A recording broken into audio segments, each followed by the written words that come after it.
Kani atong lutuon ron guys kay mao ni ang putubaw. Lami kay ni siya kay naay bukayo nga palaman sa tunga. Dire kay lutuon sa ninato ang bukayo para sa tuang palaman or filling. So nabutang lang ta diha og 1 cup nga gata.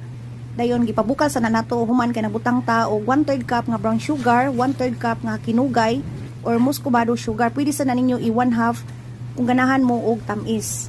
Ya kung matunaw na ang sugar kay mag-add ta og 2 cups nga kinudkod nga lubi. Pwede sa inyong kuskuson kanang humukumok sad gamay. Then mag-add ta 1/4 cup nga tubig kay medyo dry ra ang ato ang bukayo. So lutuon na nato hangtod nga mayon ana. So dili sad nato siya ipauga og maayo. Ipadaplin lang sad nato kay maghimo ta sa tuang puto mixture. Nagbutang ta diha og 2 cups glutinous rice flour, 1 cup rice flour, 2 cups nga kinudkod nga lubi, dayon 3/4 cup nga brown sugar. Kani ato ang lubi kay wala ni nato kuhai og gata or tuno ha. Ato ra nang gidiretso og butang. I-mix lang nato og tarong. Ya dire i-mix ni nato ang 6 tablespoon nga tubig ug 1 teaspoon nga ubi flavor. Human kay add na ni nato sa ato ang gi-mix ganiha nga dry ingredients.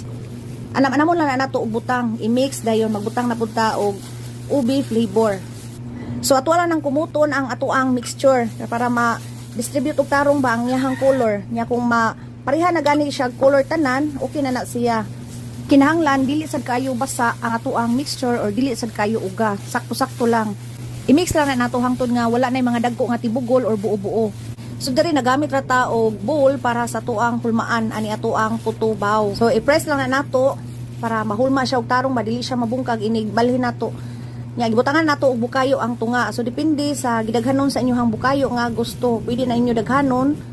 Nya pwede sad mo gamit og lain nga molder.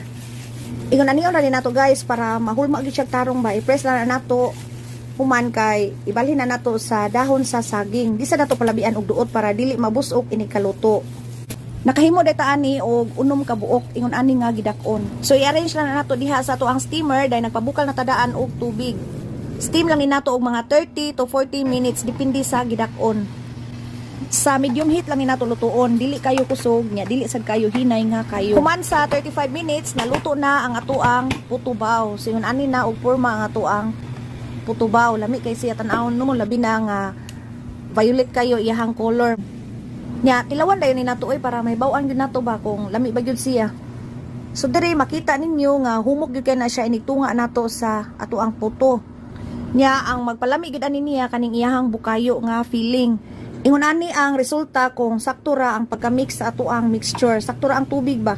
Dili siya busok niya, humok ra sad siya kaunon. Lami kay siya guys. Suway ni ninyo niya. Diri na lang ta. Daghang salamat.